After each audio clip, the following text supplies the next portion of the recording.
ಈ ಆಷಾಢ ಮಾಸದಲ್ಲಿ ನೀವೇನಾದರೂ ಈ ಆಷಾಢ ಮಾಸದಂದು ಸಿಗುವಂತಹ ಪ್ರತಿ ಗುರುವಾರ, ಶುಕ್ರವಾರ ಈ 5 ರೀತಿಯ ನೈವೇದ್ಯಗಳನ್ನು ಮಾತೆ ಮಹಾಲಕ್ಷ್ಮಿಗೆ ಸಮರ್ಪಣೆ ಮಾಡಿದ್ದೇ ಆದಲ್ಲಿ ವರ್ಷದ ಒಳಗಡೆ ನಿಮ್ಮ ಮನೆ ಸಿರಿ ಸಂಪತ್ತಿನಿಂದ ತುಂಬಿ ತುಳುಕುತ್ತೆ.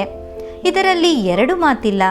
ಅಪಾರ ಹಣ ಬರುತ್ತೆ, ನೆಮ್ಮದಿ, ಆರೋಗ್ಯ, ಐಶ್ವರ್ಯ, ಸಂಪತ್ತು, ಮನೆಯಲ್ಲಿ ಮಂಗಳ ಕಾರ್ಯ ಎಲ್ಲವೂ ಆಗತ್ತೆ.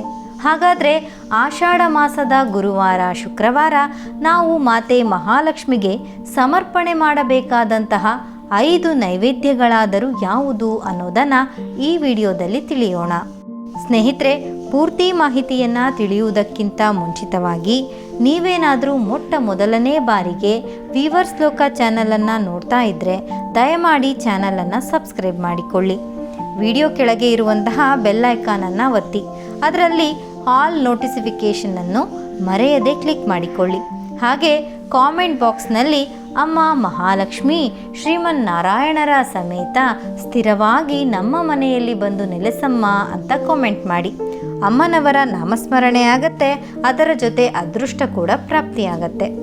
ಆಷಾಢ ಮಾಸದಲ್ಲಿ ದೇವರ ಅನುಗ್ರಹ ಬಹಳ ಹೆಚ್ಚು ಸಿಗುತ್ತದೆ ಎನ್ನುವ ನಂಬಿಕೆ ತಲೆತಲಾಂತರದಿಂದಲೂ ಕೂಡ ನಡೆದು ಬಂದಿದೆ. ಈ ಮಾಸದಲ್ಲಿ ಮಹಾವಿಷ್ಣು ಯೋಗ ನಿದ್ರೆಗೆ ಜಾರುವಂಥದ್ದು. ಮಾತೆ ಮಹಾಲಕ್ಷ್ಮಿಯ ಆಶೀರ್ವಾದ ಈ ಒಂದು ವಿಶೇಷ ಮಾಸದಲ್ಲಿ ಹೆಚ್ಚಿನ ಪ್ರಮಾಣದಲ್ಲಿ ಇರುತ್ತದೆ. ಹಾಗಾಗಿ ನಾವು ಮನೆಗೆ ಸೌಭಾಗ್ಯವನ್ನು ಕರೆಸ್ಕೊಳ್ಬೇಕು, ಸಂಪತ್ತನ್ನು ಕರೆಸ್ಕೊಳ್ಬೇಕು, ಅದೃಷ್ಟವನ್ನು ಕರ್ಕೋಬೇಕು ಅಂತಂದರೆ ಏನು ಮಾಡಬೇಕು? ಈ ಆಷಾಢ ಮಾಸದ ಶುಕ್ರವಾರ, ಗುರುವಾರ ಈ ನೈವೇದ್ಯ ಮಾಡಿದರೆ ಸಾಕು. ಆಷಾಢ ಮಾಸದಲ್ಲಿ ಯಾವ ನೈವೇದ್ಯ ಮಾಡಬೇಕು ಅನ್ನೋದನ್ನು ಹೇಳ್ತೀನಿ. 5 ರೀತಿಯ ನೈವೇದ್ಯಗಳನ್ನು ಒಂದೇ ಬಾಳೆ ಎಲೆ ಮೇಲೆ ಸ್ವಲ್ಪ ಸ್ವಲ್ಪ ಪ್ರಮಾಣದಲ್ಲಿ ಹಾಕಿಡಬೇಕಾಗತ್ತೆ ಸ್ನೇಹಿತರೆ. ಮೊದಲನೆಯದಾಗಿ ಸ್ನೇಹಿತರೆ ನೋಡಿ, ಮಾತೆ ಮಹಾಲಕ್ಷ್ಮಿಗೆ ಮೊದಲನೆಯ ನೈವೇದ್ಯ ಏನಪ್ಪ ಅಂದರೆ ಬೆಲ್ಲದನ್ನ ಅಂತ ಹೇಳ್ತೀವಿ. ಬೆಲ್ಲದನ್ನ ಅಂದರೆ ಅದನ್ನು ಗೂಡಾನ್ನ ಅಂತ ಕೂಡ ಹೇಳ್ತೀವಿ. ಈ ಬೆಲ್ಲದ ಅನ್ನವನ್ನು ಮಾತೆ ಮಹಾಲಕ್ಷ್ಮಿಗೆ ಅರ್ಪಣೆ ಮಾಡುವುದು ಬಹಳ ಒಳ್ಳೆಯದು. ಬೆಲ್ಲದನ್ನದೊಳಗೆ ಸ್ವಲ್ಪ ತುಪ್ಪ, ಸ್ವಲ್ಪ ಬೆಲ್ಲ ಹೆಚ್ಚಿನ ಪ್ರಮಾಣದಲ್ಲಿ ಇರುತ್ತೆ. ಆಮೇಲೆ ಸಿಹಿ ನೋಡಿಕೊಂಡು ಹಾಕಿ, ನಿಮ್ಮ ಒಂದು ಅನುಕೂಲಕ್ಕಾಗಿ. ಆಮೇಲೆ ಅದರಲ್ಲಿ ಗೋಡಂಬಿ ದ್ರಾಕ್ಷಿ ಈ ರೀತಿಯಾದಂತಹ ಡ್ರೈ ಫ್ರೂಟ್ಸ್ಗಳನ್ನು ಕೂಡ ಹಾಕಿ ಒಂದು ಸಮೃದ್ಧವಾದ ಬೆಲ್ಲದನ್ನವನ್ನು ಮಾಡಿ ಒಂದೇ ಬಟ್ಲು ರೆಡಿ ಮಾಡಿಕೊಳ್ಳಿ. ಜಾಸ್ತಿ ಬೇಡ. ಬೆಲ್ಲದ ಅನ್ನ ಒಂದು ಬಟ್ಟಲು. ಬೆಲ್ಲದ ಅನ್ನವನ್ನು ಮಾತೆ ಮಹಾಲಕ್ಷ್ಮಿಗೆ ಏಕೆ ನೈವೇದ್ಯ ಮಾಡ್ತೀವಿ ಅಂದರೆ ಆಷಾಢ ಮಾಸದ ಗುರುವಾರ, ಶುಕ್ರವಾರ ಅಂದರೆ ಮನೆಗೆ ಸಿಹಿ ಬರಲಿ, ಮನೆಯಲ್ಲಿ ದಂಪತಿಗಳ ನಡುವೆ ಒಂದು ದಾಂಪತ್ಯದಲ್ಲಿ ಮಧುರತೆ ಅನ್ನೋದಿರಲಿ, ಜೇನಿನಂತಹ ಸಿಹಿ ಇರಲಿ, ಜಗಳಗಳು ಮುಗಿದೋಗಲಿ, ಮತ್ತು ಹೊಸ ಬದುಕು ಶುರುವಾಗಿ ಮಕ್ಕಳು ಮಾತು ಕೇಳಲಿ, ಮನೆಯಲ್ಲಿ ಮಂಗಳ ಕಾರ್ಯ ನಡೀಲಿ, ಮನೆಯಲ್ಲಿ ಸಿಹಿ ಸಿಹಿ ಎಲ್ಲ ಕೂಡ ಶುಭವಾಗಲಿ ಅಂತ ಹೇಳಿ ಈ ರೀತಿಯಾದಂತಹ ಬೆಲ್ಲದನ್ನವನ್ನು ನೈವೇದ್ಯ ಮಾಡುವಂಥದ್ದು. ಈ ಗೂಡಾನ್ನ ಅಂತ ಏನು ಹೇಳ್ತೀವಿ, ಈ ಬೆಲ್ಲದನ್ನವನ್ನು ನೈವೇದ್ಯ ಮಾಡೋದ್ರಿಂದ ಮನೆಯ ಒಂದು ಸದಸ್ಯರು ಯಾರಿರ್ತಾರೆ ಅವರ ವ್ಯಾಪಾರ ವ್ಯವಹಾರ ಎಲ್ಲವೂ ಕೂಡ, ನೌಕರಿ ಮಾಡ್ತಾ ಇದ್ದರೆ ಅವರಿಗೂ ಕೂಡ ವೃತ್ತಿ ವ್ಯಾಪಾರದಲ್ಲಿ ಕೂಡ ಪ್ರಗತಿ ಅನ್ನೋದು ಉಂಟಾಗತ್ತೆ. ಈ ಉದ್ದೇಶದಿಂದನೇ ನಾವು ಮಾತೆ ಮಹಾಲಕ್ಷ್ಮಿಗೆ ಮೊದಲನೇ ನೈವೇದ್ಯವನ್ನು ಕೂಡ ಮಾಡಬೇಕು. 2ನೇ ನೈವೇದ್ಯ ಯಾವುದಪ್ಪ ಅಂತಂದರೆ ಸ್ನೇಹಿತರೆ ಹರಿದ್ರ ಅಂತ ಹೇಳ್ತೀವಿ. ಅಂದರೆ ಚಿತ್ರಾನ್ನ ಅಂತ ಹೇಳಬಾರ್ದು, ಇದಕ್ಕೆ ಹರಿದ್ರ ಅಂತಲೇ ಹೇಳಬೇಕು. ಅರಿಶಿಣವನ್ನು ಹಾಕಿದ ಅನ್ನವನ್ನು ಇಟ್ಟು ಪೂಜೆ ಮಾಡಿ. ಬೆಳ್ಳುಳ್ಳಿ ಈರುಳ್ಳಿಯನ್ನು ಬಳಸಬಾರ್ದು, ನಿಂಬೆಹಣ್ಣು ಕೂಡ ಬಳಸಬಾರ್ದು, ಒಣಮೆಣಸಿನಕಾಯಿಯನ್ನು ಬಳಸಬೇಕಾಗತ್ತೆ. ಈ ಹರಿದ್ರನ್ನವನ್ನು ನೀವು ನೈವೇದ್ಯ ಮಾಡಬೇಕಾಗತ್ತೆ. ಇದರಿಂದ ಗುರುಬಲ ಇರುತ್ತೆ, ವರ್ಷ ಪೂರ್ತಿ ದುಡ್ಡು ಹಣಕಾಸಿನ ಕೊರತೆನೇ ಬರೋದಿಲ್ಲ. ಹಾಗೆ ಒಂದು ಮೆಮೊರಿ ಪವರ್ ಅನ್ನೋದಿರಬಹುದು, ಒಂದು ಅಟ್ರಾಕ್ಷನ್ ಇರಬಹುದು. ಗುರುವಿನ ಆಶೀರ್ವಾದ ಆಯಿತು ಅಂದರೆ ವರ್ಷ ಪೂರ್ತಿ ಗುರುವಿನ ಮತ್ತು ಮಹಾಲಕ್ಷ್ಮಿ ಶ್ರೀಮನ್ನಾರಾಯಣರ ಪೂಜೆಯನ್ನು ಒಟ್ಟೊಟ್ಟಿಗೆ ಮಾಡೋದ್ರಿಂದ, ಹರಿದ್ರನ್ನವನ್ನು ನೈವೇದ್ಯ ಮಾಡೋದ್ರಿಂದ ಗುರುಬಲ ಅಂದರೆ ಗುರುಗ್ರಹದ ಬಲ ಮತ್ತು ಶ್ರೀಮನ್ನಾರಾಯಣರ ಬಲ ಕೂಡ ಇರುತ್ತೆ. ನೋಡಿ, ಈ ಹಳದಿ ಬಣ್ಣ ಅಂದರೆ ಅರಿಶಿಣ, ಹಳದಿ ಬಣ್ಣದ ಹಣ್ಣುಗಳು, ಹಳದಿ ಬಣ್ಣದ ಆಹಾರ ಪದಾರ್ಥ, ಹಳದಿ ಬಣ್ಣದ ಸ್ವೀಟ್ಗಳು ಮತ್ತು ಹಳದಿ ಬಣ್ಣದ ಬಟ್ಟೆ, ಹೊಸ ಬಟ್ಟೆ ಎಲ್ಲವೂ ಕೂಡ ಶ್ರೀಮನ್ನಾರಾಯಣ ಮಹಾವಿಷ್ಣುವಿಗೆ ಅತ್ಯಂತ ಪ್ರಿಯವಾದಂತಹ ವಸ್ತು. ಹಾಗಾಗಿ ಈ ಹರಿದ್ರನ್ನವನ್ನು ನಾವು ಮಹಾಲಕ್ಷ್ಮಿಗೆ ನೈವೇದ್ಯ ಮಾಡೋದ್ರಿಂದ ಶುಕ್ರವಾರ, ಆಷಾಢ ಮಾಸದ ಶುಕ್ರವಾರ ಹೆಚ್ಚಿನ ಪ್ರಮಾಣದಲ್ಲಿ ನಮಗೆ ಅನುಕೂಲತೆಗಳು, ಮನೆಗೆ ಒಂದು ಸೌಭಾಗ್ಯ ಎಲ್ಲವೂ ಕೂಡ ಹರಿದು ಬರುತ್ತೆ.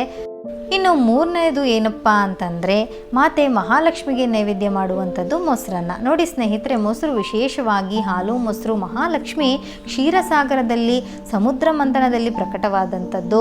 ಮೊಸರನ್ನವನ್ನು ನೈವೇದ್ಯ ಮಾಡೋದ್ರಿಂದ ಏನಾಗುತ್ತೆ ಅಂದರೆ ಮನೆ ತಣ್ಣಗಿರುತ್ತೆ, ವರ್ಷಪೂರ್ತಿ ಜಗಳ ಆಗೋದಿಲ್ಲ, ವರ್ಷಪೂರ್ತಿ ಯಾವುದೇ ಕಿರಿಕಿರಿ ಇರೋದಿಲ್ಲ, ಮನೆಯ ವಾತಾವರಣ ಮೊಸರು ಹೇಗೆ ತಂಪಾಗಿರುತ್ತೋ ಆ ರೀತಿ ನಿಮ್ಮ ಮನೆಯ ವಾತಾವರಣ ಕೂಡ ತುಂಬ ತಣ್ಣಗಿರುತ್ತೆ.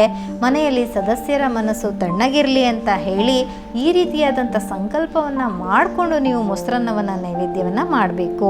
ಮೊಸರನ್ನದಲ್ಲಿ ಈರುಳ್ಳಿ ಬೆಳ್ಳುಳ್ಳಿಯನ್ನು ಬಳಸಬೇಡಿ. ಹಾಗೆ ನಾಲ್ಕನೆಯ ನೈವೇದ್ಯ ಏನು ಅಂತಂದರೆ ಕೋಸಂಬರಿ, ಹೆಸರುಬೇಳೆ ಕೋಸಂಬರಿ. ಇದನ್ನು ನೈವೇದ್ಯ ಮಾಡೋದ್ರಿಂದ ಮನೆಯಲ್ಲಿ ವರ್ಷದ ಒಳಗಡೆ ಕಲ್ಯಾಣ ಕಾರ್ಯ ಮತ್ತು ಮಂಗಳ ಕಾರ್ಯ ನಡೆಯುತ್ತೆ. ಇದು ಕೂಡ ತುಂಬ ವಿಶೇಷವಾದಂತಹ ನೈವೇದ್ಯ. ಇದರಲ್ಲಿ ಕೂಡ ಈರುಳ್ಳಿ ಬೆಳ್ಳುಳ್ಳಿಯನ್ನು ಬಳಸಬೇಡಿ, ಟೇಸ್ಟ್ ಸಹ ನೋಡಬೇಡಿ. ಇನ್ನು ಕೊನೆಯದಾಗಿ ಐದನೇದು ಏನಪ್ಪ ಅಂತಂದರೆ ಬೆಲ್ಲದ ಪಾನಕ. ಬೆಲ್ಲದ ಪಾನಕ ಅಂತ ಹೇಳ್ತೀವಿ, ಬಹಳ ಮಂಗಳಕರ ಮತ್ತು ಮಹಾಲಕ್ಷ್ಮಿಗೆ ಬೆಲ್ಲದ ಪಾನಕ ಬಹಳ ಬಹಳ ಪ್ರಿಯ. ನೋಡಿ, ಈ 5 ರೀತಿಯ ಆಹಾರ ಪದಾರ್ಥಗಳನ್ನು ನೀವು ಈ ಆಷಾಢ ಮಾಸದಲ್ಲಿ ನೈವೇದ್ಯ ಮಾಡಿ ಆಷಾಢ ಮಾಸದ ಗುರುವಾರ, ಶುಕ್ರವಾರ ಮಾತೆ ಮಹಾಲಕ್ಷ್ಮಿಗೆ ಶುದ್ಧವಾದ ಚಿತ್ತ ಭಕ್ತಿಯಿಂದ, ನಿರ್ಮಲವಾದ ಮನಸ್ಸಿನಿಂದ ಮಾತೆ ಮಹಾಲಕ್ಷ್ಮಿಯನ್ನು ಪೂಜೆ ಮಾಡಿಕೊಳ್ಳಿ. ಮೊದಲನೆಯದ್ದು ಗೂಡನ್ನ ಅಥವಾ ಬೆಲ್ಲದನ್ನ, ಎರಡನೆಯದ್ದು ಹರಿದ್ರ ಅನ್ನ, ಮೂರನೆಯದು ಮೊಸರನ್ನ, ನಾಲ್ಕನೆಯದು ಹೆಸರುಬೇಳೆ ಕೋಸಂಬರಿ, ಐದನೆಯದು ಬೆಲ್ಲದ ಪಾನಕ. ಈ 5 ನೈವೇದ್ಯಗಳನ್ನು ಒಂದೇ ಬಾಳೆ ಎಲೆಯಲ್ಲಿ ಇಟ್ಟು ದೇವರಿಗೆ ನೈವೇದ್ಯ ಮಾಡಿ ಒಂದು ಅರ್ಧ ಗಂಟೆ ಅಥವಾ 1 ಗಂಟೆ ಆದಮೇಲೆ ಈ ಆಹಾರ ಪದಾರ್ಥ ನೈವೇದ್ಯಗಳನ್ನು ಸ್ವೀಕಾರ ಮಾಡಿ. ಈ ಆಹಾರ ಪದಾರ್ಥ ನೈವೇದ್ಯಗಳನ್ನು ಸ್ವೀಕಾರ ಮಾಡಿ ನೀವು ತಿನ್ನಬಹುದು. ಇದನ್ನು ಮಾಡೋದ್ರಿಂದ ವರ್ಷದಲ್ಲಿಯೇ ನಿಮ್ಮ ಮನೆಗೆ ಹೊಸ ಗುಡ್ ನ್ಯೂಸ್ ಬರುತ್ತೆ. ಯಾರಿಗೆ ಮದುವೆ ಸೆಟ್ ಆಗಿಲ್ಲ, ಕಂಕಣ ಬಲ ಭಾಗ್ಯ ಕೂಡಿ ಬರುತ್ತೆ. ಅದೇ ರೀತಿಯಾಗಿ ಯಾರಿಗೆ ಸಂತಾನ ಭಾಗ್ಯಕ್ಕೋಸ್ಕರ ಹಂಬಲಿಸ್ತಾ ಇದ್ದೀರಿ, ಮನೆಗೆ ಸಂತಾನ ಬರುತ್ತೆ, ಮಕ್ಕಳಾಗತ್ತೆ. ಈ ರೀತಿ 1-2 ಎಲ್ಲ ಕ್ಷೇತ್ರದಲ್ಲೂ ಕೆಲಸ ಮಾಡೋರಿಗೆ ಕೂಡ ಮನೆಯಲ್ಲಿ ಗೃಹಿಣಿಯರು ಈ ನೈವೇದ್ಯ ಮಾಡೋದ್ರಿಂದ ಅವರ ಒಂದು ಯಜಮಾನರಿಗೆ ಕೂಡ ಅವರಿಗೆ ಎಲ್ಲರಿಗೂ ಒಳ್ಳೆಯದಾಗತ್ತೆ. ಸ್ನೇಹಿತರೆ, ಎಲ್ಲರಿಗೂ ಒಳ್ಳೆಯದಾಗಲಿ. Thank you so much. ಸ್ನೇಹಿತರೆ, ಈ ಮಾಹಿತಿ ನಿಮಗೆ ಉಪಯುಕ್ತ ಅನಿಸಿದ್ರೆ ದಯವಿಟ್ಟು ಲೈಕ್ ಮಾಡೋದನ್ನು ಮರಿಬೇಡಿ. ಹಾಗೂ ಮತ್ತಷ್ಟು ವಿಡಿಯೋಸ್ಗಳಿಗಾಗಿ ನಮ್ಮ ಚಾನಲನ್ನು ಸಬ್ಸ್ಕ್ರೈಬ್ ಮಾಡಿಕೊಳ್ಳಿ. ಇನ್ನು 10 ಜನರಿಗೆ ಈ ಮಾಹಿತಿಯನ್ನು ಶೇರ್ ಮಾಡಿ. ಕೇಳಿದ್ದಕ್ಕಾಗಿ ಧನ್ಯವಾದಗಳು.